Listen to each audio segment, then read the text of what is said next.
The Iliad, by Homer, translated by Samuel Butler, Book 10. Ulysses and Diomedes go out as spies and meet Dolon, who gives them information. They then kill him, and profiting by what he had told them, kill Rhesus, king of the Thracians, and take his horses. Now the other princes of the Achaeans slept soundly the whole night through, but Agamemnon, son of Atreus, was troubled, so that he could get no rest. As when fair Juno's lord flashes his lightning in token of great rain or hail, or snow when the snowflakes whiten the ground, or again as a sign that he will open the white jaws of hungry war, even so did Agamemnon heave many a heavy sigh, for his soul trembled within him. When he looked upon the plain of Troy, he marvelled at the many watchfires burning in front of Ilius, and at the sound of pipes and flutes and of the hum of men. But when presently he turned towards the ships and hosts of the Achaeans, he tore his hair by handfuls before Jove on high, and groaned aloud for the very disquietness of his soul. In the end he deemed it best to go at once to Nestor son of Neleus, and see if between them they could find any way of the Achaeans from destruction. He therefore rose, put on his shirt, bound his sandals about his comely feet, flung the skin of a huge tawny lion over his shoulders, a skin that reached his feet, and took his spear in his hand. Neither could Menelaus sleep, for he too boded ill for the Argives who for his sake had sailed from far over the seas to fight the Trojans. He covered his broad back with the skin of a spotted panther, put a casque of bronze upon his head, and took his spear in his brawny hand. Then he went to rouse his brother, who was by far the most powerful of the Achaeans, and was honoured by the people as though he were a god. He found him by the stern of his ship, already putting his goodly array about his shoulders, and right glad was he that his brother had come. Menelaus spoke first. "Why," said he, "my dear brother, are you thus arming? Are you going to send any of our comrades to exploit the Trojans? I greatly fear that no one will do you this service, and spy upon the enemy alone in the dead of night. It will be a deed of great daring." And King Agamemnon answered, "Menelaus, we both of us need shrewd counsel to save the Argives and our ships, for Jove has changed his mind, and inclines towards Hector's sacrifices rather than ours. I never saw nor heard tell of any man as having wrought such ruin in one day as Hector has now wrought against the sons of the Achaeans, and that too of his own unaided self, for he is son neither to god nor goddess.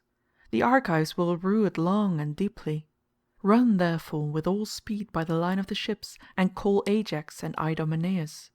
Meanwhile I will go to Nestor and bid him rise and go about among the companies of our sentinels to give them their instructions. They will listen to him sooner than to any man, for his own son and Meriones, brother-in-arms to Idomeneus, are captains over them. It was to them more particularly that we gave this charge." Menelaus replied, "How do I take your meaning? Am I to stay with them and wait your coming, or shall I return here as soon as I have given your orders?"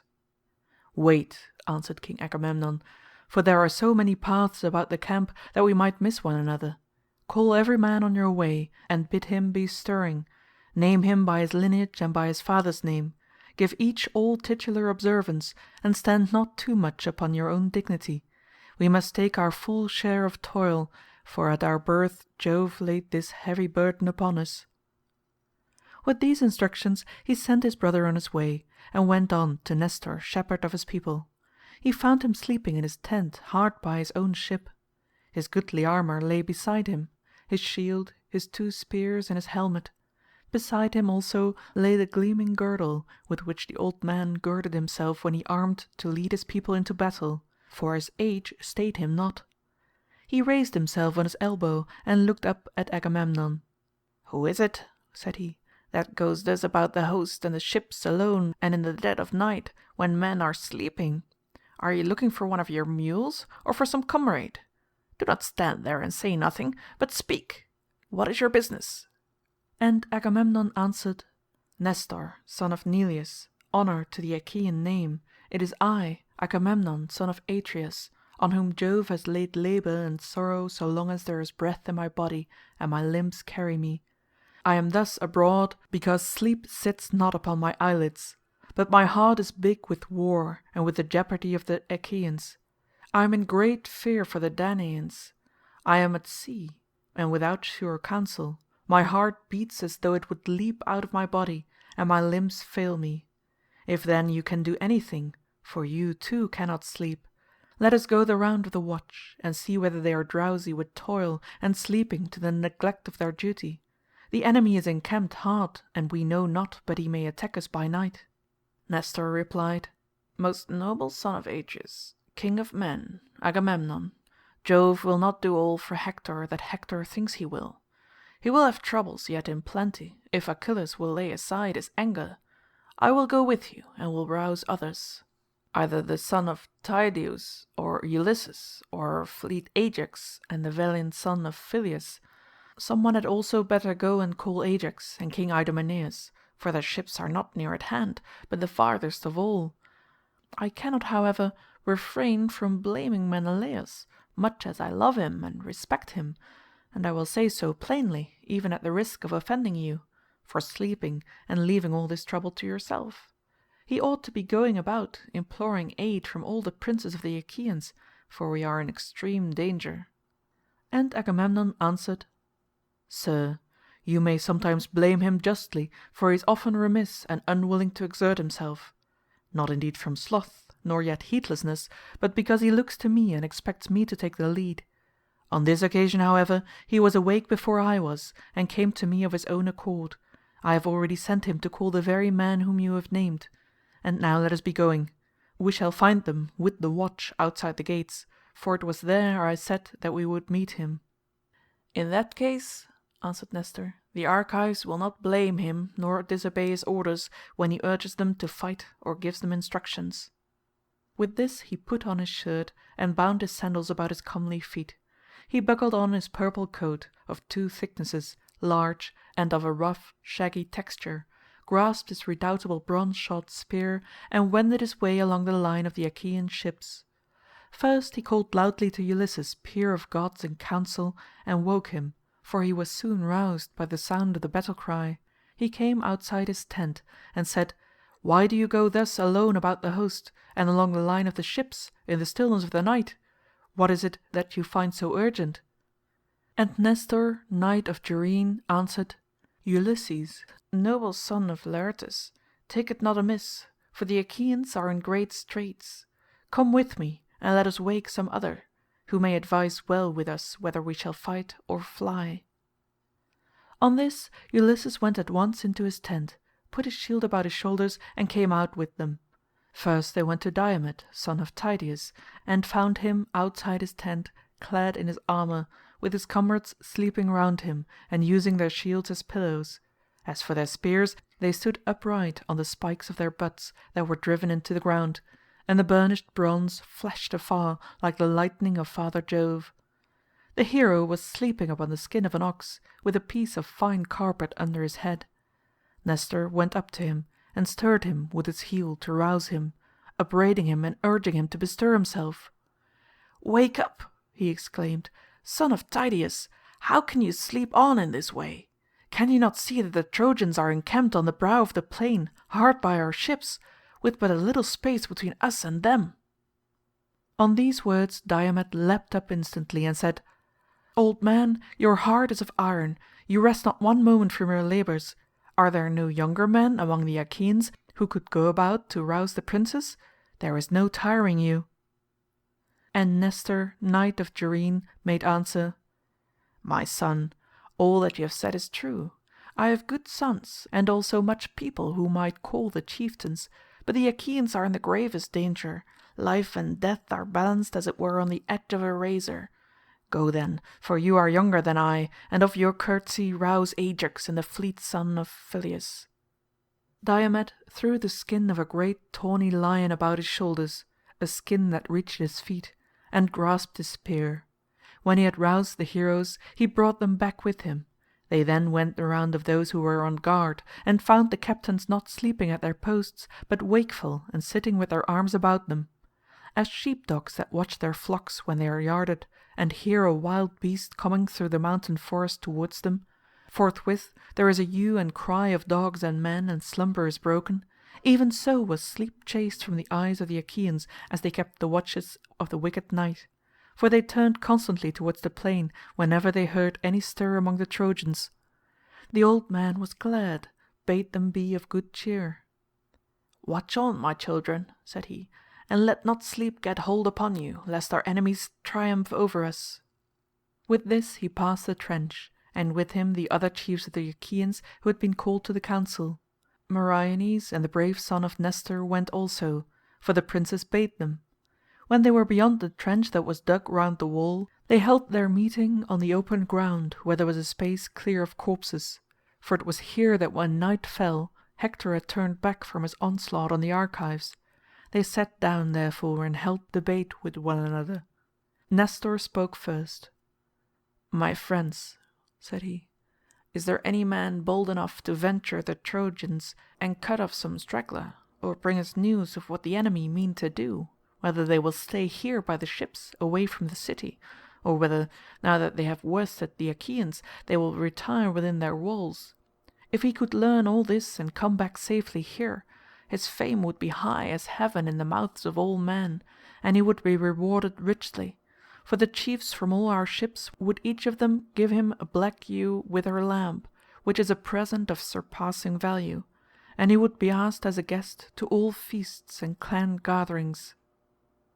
They all held their peace, but Diomed of the loud war-cry spoke, saying, "Nestor, gladly will I visit the host of the Trojans over against us, but if another will go with me I shall do so in greater confidence and comfort.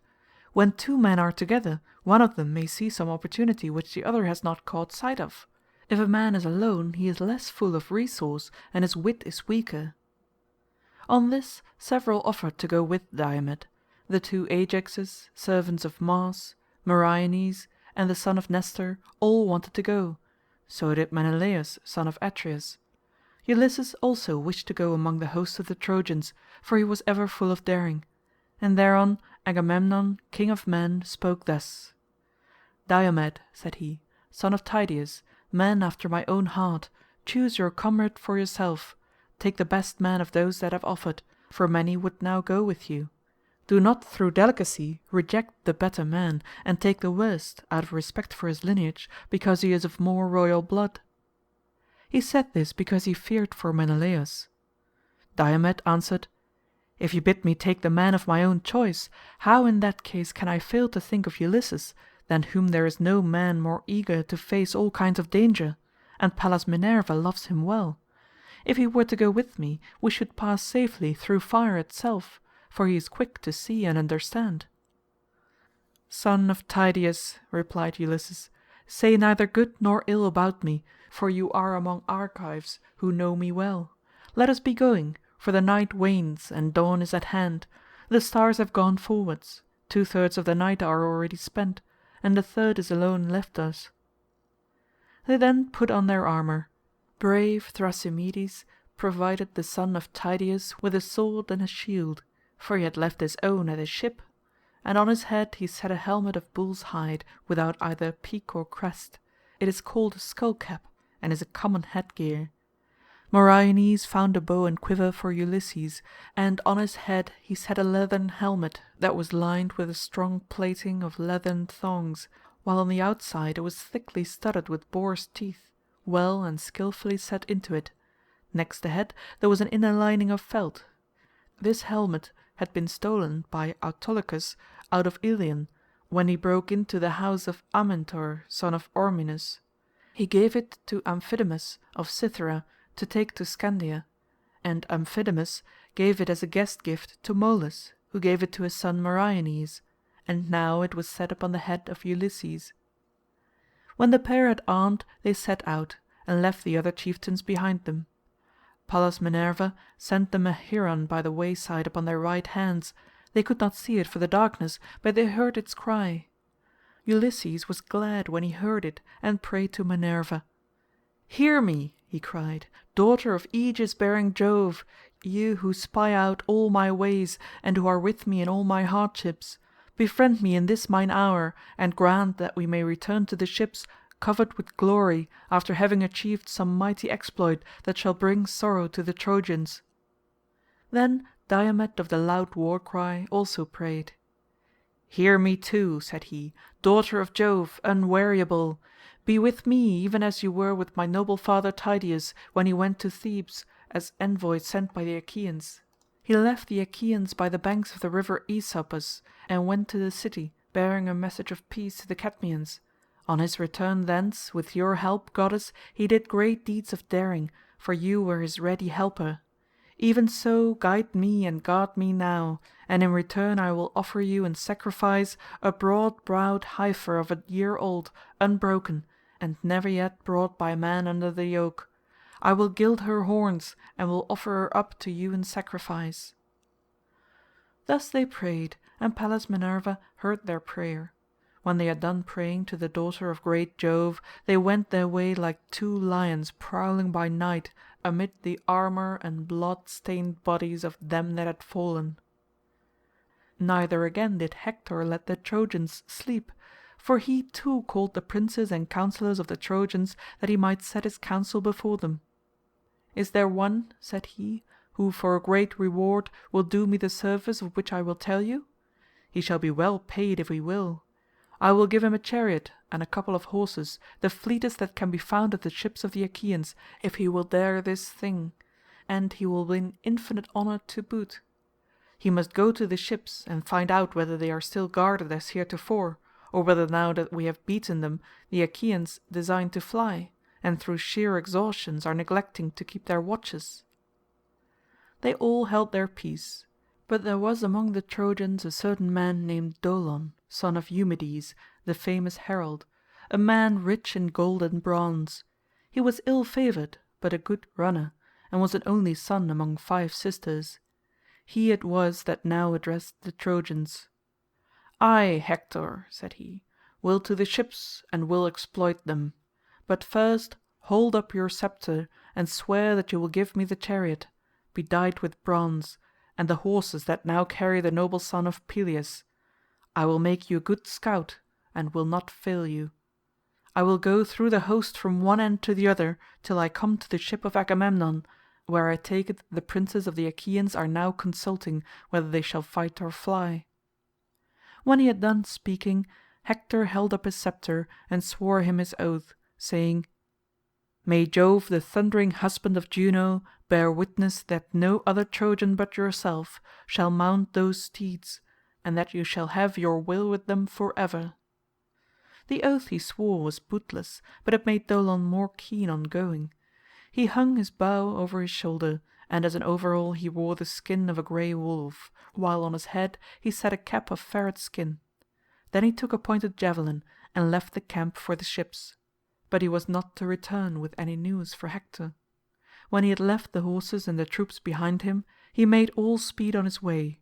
But Ulysses perceived his coming and said to Diomed, "Diomed, here is some one from the camp. I am not sure whether he is a spy, or whether it is some thief who would plunder the bodies of the dead. Let him get a little past us. We can then spring upon him and take him. If, however, he is too quick for us, go after him with your spear and hem him in towards the ships away from the Trojan camp, to prevent his getting back to the town." With this they turned out of their way and lay down among the corpses. Dolon suspected nothing and soon passed them, but when he had got about as far as the distance by which a mule-ploughed furrow exceeds one that has been ploughed by oxen, for mules can plough fallow land quicker than oxen, they ran after him, and when he heard their footsteps he stood still, for he made sure they were friends from the Trojan camp come by Hector's orders to bid him return. When, however, they were only a spear's cast or less away from him, he saw that they were enemies and ran away as fast as his legs could take him. The others gave chase at once, and as a couple of well-trained hounds press forward after a doe or hare that runs screaming in front of them, even so did the son of Tydeus and Ulysses pursue Dolon and cut him off from his own people. But when he had fled so far towards the ships that he would soon have fallen in with the outposts, Minerva infused fresh strength into the son of Tydeus, for fear some other of the Achaeans might have the glory of being first to hit him, and he might himself be only second. He therefore sprang forward with his spear and said, "Stand, or I shall throw my spear, and in that case I shall soon make an end of you." He threw as he spoke, but missed his aim on purpose. The dart flew over the man's right shoulder and then stuck in the ground. He stood stock still, trembling and in great fear. His teeth chattered, and he turned pale with fear. The two came breathless up to him and seized his hands, whereon he began to weep and said, "Take me alive, I will ransom myself. We have great store of gold, bronze, and wrought iron, and from this my father will satisfy you with a very large ransom, should he hear of my being alive at the ships of the Achaeans." "Fear not," replied Ulysses, "let no thought of death be in your mind, but tell me, and tell me true, why are you thus going about alone in the dead of night, away from your camp and towards the ships, while other men are sleeping? Is it to plunder the bodies of the slain, or did Hector send you to spy out what was going on at the ships? Or did you come here of your own mere notion?" Dolon answered, his limbs trembling beneath him, "Hector, with his vain flattering promises, lured me from my better judgment. He said he would give me the horses of the noble son of Peleus and his bronze bedizened chariot. He bade me go through the darkness of the flying night, get close to the enemy, and find out whether the ships are still guarded as heretofore, or whether, now that we have beaten them, the Achaeans design to fly, and through sheer exhaustion are neglecting to keep their watches." Ulysses smiled at him and answered, "You had indeed set your heart upon a great reward, but the horses of the descendant of Aeacus are hardly to be kept in hand or driven by any other mortal man than Achilles himself, whose mother was an immortal. But tell me, and tell me true, where did you leave Hector when you started? Where lies his armour and his horses? How too are the watches and sleeping ground of the Trojans ordered? What are their plans? Will they stay here by the ships and away from the city, or now that they have worsted the Achaeans, will they retire within their walls?" And Dolon answered, "I will tell you truly all. Hector and the other councillors are now holding conference by the monument of great Ilus, away from the general tumult. As for the guards about which you ask me, there is no chosen watch to keep guard over the host. The Trojans have their watchfires, for they are bound to have them. They therefore are awake, and keep each other to their duty as sentinels, but the allies who have come from other places are asleep, and leave it to the Trojans to keep guard, for their wives and children are not here." Ulysses then said, "Now tell me, are they sleeping among the Trojan troops, or do they lie apart? Explain this that I may understand it." "I will tell you truly all," replied Dolon. "To the seaward lie the Carians, the Paeonian bowmen, the Leleges, the Cauconians, and the noble Pelasgi. The Lycians and proud Mysians, with the Phrygians and Meonians, have their place on the side towards Thymbra. But why ask about all this? If you want to find your way into the host of the Trojans, there are the Thracians, who have lately come here and lie apart from the others at the far end of the camp, and they have Rhesus, son of Ioneus, for their king. His horses are the finest and strongest that I have ever seen. They are whiter than snow and fleeter than any wind that blows. His chariot is bedight with silver and gold, and he has brought his marvellous golden armour of the rarest workmanship, too splendid for any mortal man to carry, and meet only for the gods. Now therefore take me to the ships, or bind me securely here until you come back and have proved my words, whether they be false or true." Diomed looked sternly at him and answered, "Think not, Dolon, for all the good information you have given us, that you shall escape now you are in our hands, for if we ransom you or let you go, you will come some second time to the ships of the Achaeans either as a spy or as an open enemy, but if I kill you and make an end of you, you will give no more trouble." On this Dolon would have caught him by the beard to beseech him further, but Diomed struck him in the middle of his neck with his sword, and cut through both sinews so that his head fell rolling in the dust while he was yet speaking. They took the ferret skin cap from his head, and also the wolf skin, the bow, and his long spear. Ulysses hung them up aloft in honour of Minerva the goddess of plunder, and prayed, saying, Accept these, goddess, for we give them to you in preference to all the gods in Olympus.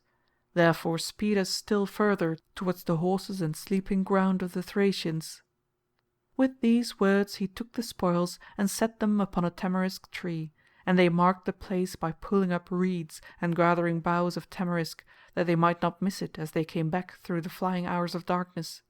The two then went onwards amid the fallen armour and the blood, and came presently to the company of Thracian soldiers, who were sleeping, tired out with their day's toil.